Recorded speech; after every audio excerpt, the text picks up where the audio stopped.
Hello, कैसे हो आप सब। आज हम पढ़ेंगे 12वीं कक्षा का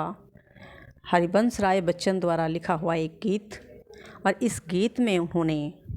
बताया है कि जब व्यक्ति के जीवन में प्रेम होता है तो जीवन में गतिशीलता हो जाती है, जीवन में गतिशीलता का संचार होता है,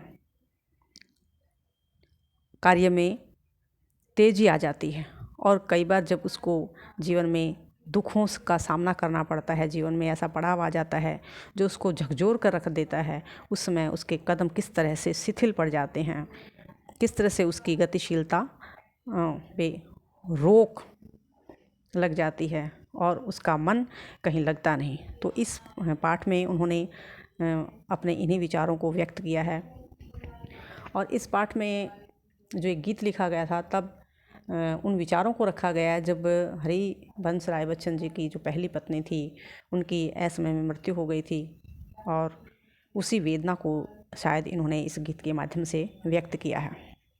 तो इसमें पहला जो पद है, गीत का जो पहला पद है, उसमें दिया गया है, हो जाए न पथ में रात कहीं, मंजिल भी तो है दूर नहीं, यह सोच थका दिन का पंछी, यह सोच थका दिन का पंथी भी जल्दी जल्दी चलता है, दिन जल्दी जल्दी ढलता है। इस गीत में कवि ने स्पष्ट किया है कि मुसाफिर किस तरह से सोचता है कि उसे रास्ते में कहीं रात ना हो जाए, और इसी विचार को लेकर वह बहुत तेज़ी से, तेज कदमों से, उसके जो कदम हैं उनमें गतिशीलता आ जाती है और वो सोचता है कि मुझे बहुत दूर जाना है। कहने का अर्थ ये है कि वह अपने प्रियजनों को मिलने के लिए उसके कदम बहुत तेज़ी से आगे की ओर बढ़ते हैं। उसे लगता है कि मुझे जल्दी जल्दी चलना है, कहीं रास्ते में कोई रुकावट ना आ जाए, कहीं सायंकाल ना हो जाए, और इसलिए वह बहुत जल्दी जल्दी चलता है। और दूसरे पद में, दूसरे जो गीत के पद में कवि ने कहा है कि बच्चे प्रत्याशा में होंगे, नीडों से झांक रहे होंगे, यह ध्यान परों में चिड़िया के भरता, कितनी चंचलता है, दिन जल्दी जल्दी ढलता है। अभी यहाँ इस जो गीत की जो दूसरी पंक्तियाँ हैं उनमें कवि ने एक चिड़िया को रूपक बनाकर, चिड़िया को संबोधित करते हुए चिड़िया के माध्यम से अपनी बात को स्पष्ट किया है कि जैसे इस चित्र में आप देख रहे हैं कि घोंसले में चिड़िया के बच्चे बैठे हुए हैं, वो इसमें दिखाया है कि बच्चे प्रत्याशा में हैं, कि बच्चे आस लगाए हुए हैं, बच्चे इंतज़ार कर रहे हैं, नीडों से झांक कर, घोंसले से झांक झांक कर बच्चे किस तरह से मेरा इंतज़ार कर रहे हैं। यह ध्यान, जब उस चिड़िया को ये ध्यान आता है तो उसके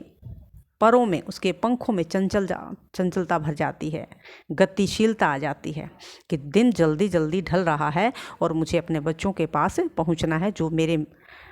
आने की आशा लगाए हुए हैं, जो मेरे आने का इंतज़ार कर रहे हैं। और यही इंतज़ार, यही प्यार मनुष्य को जीवन में, मनुष्य के जीवन में गतिशीलता और ऊर्जा का संचारण करता है। और तीसरे पद में, मुझसे मिलने कौन विकल, अब यहाँ कवि अपनी वेदना व्यक्त करता है। मुझसे मिलने कौन विकल, मैं हूँ किसके चंचल, यह प्रश्न शिथिल कर पद को भरता उर्मे विह्वलता है, दिन जल्दी जल्दी ढलता है।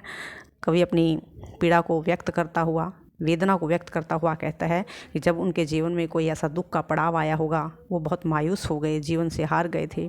तब उन्होंने ये पंक्तियाँ शायद इस गीत में भरी हैं। उन्हें कहा है कि मैं, मुझसे मिलने कौन विकल, मुझसे मिलने के लिए कौन व्याकुल है, मैं किसके लिए चंचलता अपने जीवन में लाऊं, मेरे पदों में, मेरे जो पैरों में है वो चंचलता किसके कारण आए। यह प्रश्न उनको शिथिल कर देता है कि मेरे जो इंतज़ार करने वाला है, मुझसे प्यार करने वाला है, इस दुनिया में अब कोई नहीं है। तो ये बात सोचकर कवि के पैर जो हैं वो शिथिल पड़ जाते हैं, उनमें गतिशीलता का जो है, गतिशीलता कम हो जाती है, अवरुद्ध हो जाता है उनका रास्ता, भरता उर्मे विह्वलता है। और यही बात जब उनको कोई प्रेम करने वाला है, जैसे चिड़िया के बच्चे उसका इंतज़ार कर रहे हैं, एक प्रेमी जिसके घर में उसके बच्चे, उसकी पत्नी उसका इंतज़ार कर रही है, उसको प्यार करने वाले लोग उसके घर में उसका इंतज़ार कर रहे होते हैं, तब उसके पैरों में गतिशीलता आ जाती है। जैसे चिड़िया के पंखों में चंचलता आती है, उसी तरह से उसके जीवन में गतिशीलता आ जाती है। लेकिन यहाँ पर कवि कहता है उर में विह्वलता है, कि मेरे हृदय के अंदर वह व्याकुलता है कि मेरा जीवन में कोई भी इंतज़ार करने वाला नहीं है, मेरी बाट जोहने वाला नहीं है। और फिर दोबारा से फिर चिड़िया को माध्यम बनाते हुए कहता है कि दिन जल्दी जल्दी ढलता है, कि जिनके पैरों में चंचलता है, जिनके कदमों में गतिशीलता है, इसका मतलब है कि उनको चाहने वाले, उनको दुनिया में उनका इंतज़ार करने वाले कोई हैं, और इसलिए दिन जल्दी जल्दी ना ढल जाए, इसलिए वो अपने स्थान पर पहुंचना चाहते हैं। लेकिन मेरे जीवन में कुछ ऐसा नहीं है, इसलिए मेरा जीवन नीरस और निराश हो गया है। तो इस गीत के हम अंदर यही 3 पद थे और ये हमने स्पष्ट कर दिए हैं, तो आप भी इनको अच्छे से पढ़ेंगे। ओके।